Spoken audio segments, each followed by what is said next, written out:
beautiful souls. Welcome back to the Infinite Cup. If you're new here, my name is Robert. I make videos every single day about spirituality, health, and wellness. So don't forget to hit that subscribe button. Go ahead and hit the notification bell as well so you do not miss a thing. All right, guys, in this video, I'm going to talk about one of the most profound spiritual teachings that I've learned on this lesson that has always stuck with me throughout my entire journey, okay? And it's the power of environment, okay? Make sure you stick around to the end of this video. We're going to talk about how you need to use this as a technique, as something to help you on your spiritual journey.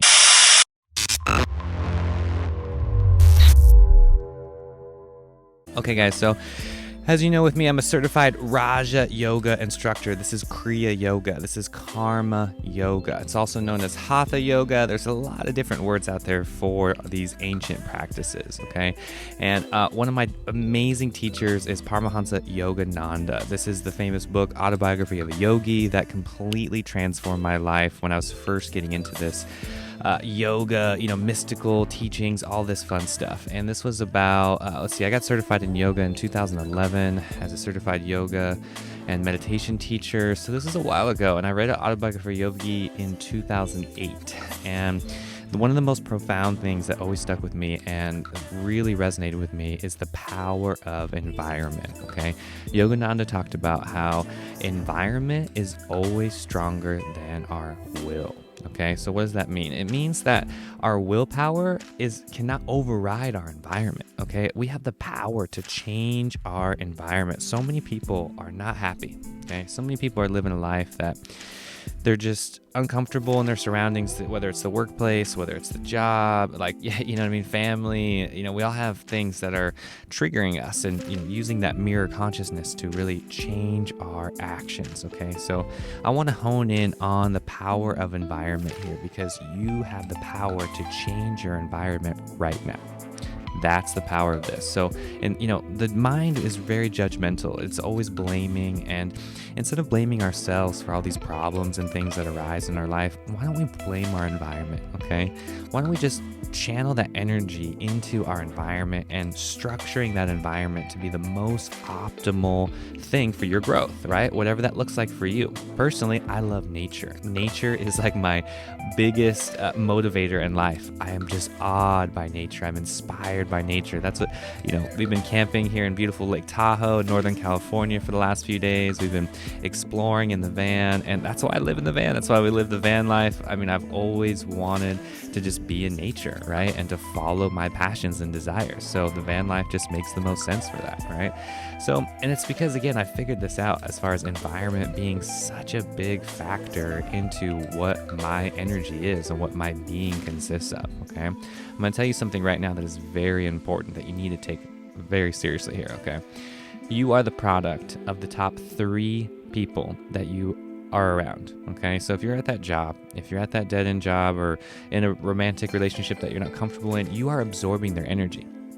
Top 3 people, so that's your boss, right? Your significant other, and probably a family member or a friend that you talk to the most. So really hone in on who those people are in your life, because you are becoming them physically, emotionally, spiritually. I mean, karmically, if you have intercourse with that romantic partner, you're even transferring karma there. So you're like literally becoming those 3 people that you absorb, okay, that you choose to surround yourself with. So be very mindful of this, because if you're not happy in life right now, it's because of those 3 people. It's because 3 people you're constantly around are sending you that information, sending you that energy that's bringing your frequency down. So just be very mindful of this and change it, right? You need to go to places where spiritual people are, or high vibrational people are, to uplift your energy. And nature is always there too. Nature is like the clean slate. It's like the medium, right? Before any vibrational standpoint can come up, nature has this amazing resonant frequency, okay?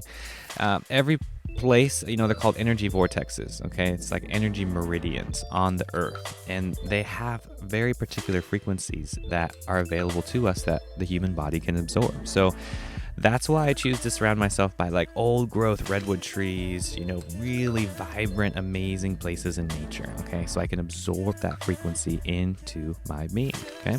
So again, guys, this is very powerful here. Use environment as a tool for transformation and growth. If you're not happy with yourself, if you're not happy with things, in your life right now, then change your environment. And I guarantee you're going to get results. And again, the brain constantly just wants to blame everything. So change your environment, watch the results. I mean, there's no other way to put it, guys. A lot of things, forming attachment comes from being in the same place all the time. This is a yogic technique I learned a long time ago, is to be constantly circulating new energy by changing your environment, absorbing the frequency of the people that you're going to become when you choose to be in those places, right? If you want to learn basketball, you got to go to the basketball court, right? Go to the basketball court, see all the people playing basketball, hang out with the big, players in whatever league you're trying to get into, right? For me, that comes down to really getting the most vibrant energy possible. So I go to kirtan groups. I go to, I've lived in ashrams. I lived at Hare Krishna temple for a long time. I lived in very high vibrational states of energy because I knew I needed to uplift myself. Okay. This is something that takes time.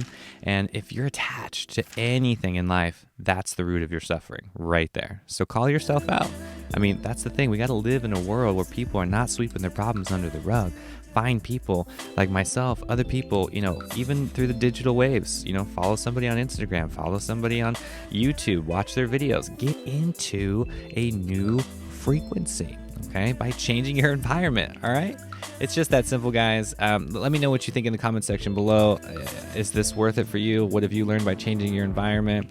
For me, this has been one of the most profound teachings that have really helped me on my spiritual practice, motivated me to go to places like Alaska, Hawaii, traveling, to Thailand. We need to explore this earth and really upgrade our frequency by being in places that have high vibration. I mean, it's just that simple. If you're living in a low vibration state, like Babylon, the city, the constant, I just got back from LA, living in LA for, almost a year. And I really learned a lot about what it did to my frequency and how we need to use environment for a tool for transformation and growth. All right. Thank you guys so much for being here. Thank you for watching these videos. New live training coming up on my Patreon page. This is my Inner Circle group. Go ahead and check it out at patreon.com/theinfinitecup. Once a month, we do a live interactive training Q&A style, so you can call in and ask me questions. This is really fun. So if you want to know more about that, go ahead and check out patreon.com/theinfinitecup. All the links are going to be in the description below. Until next time, thank you guys for being here. Much love. Peace.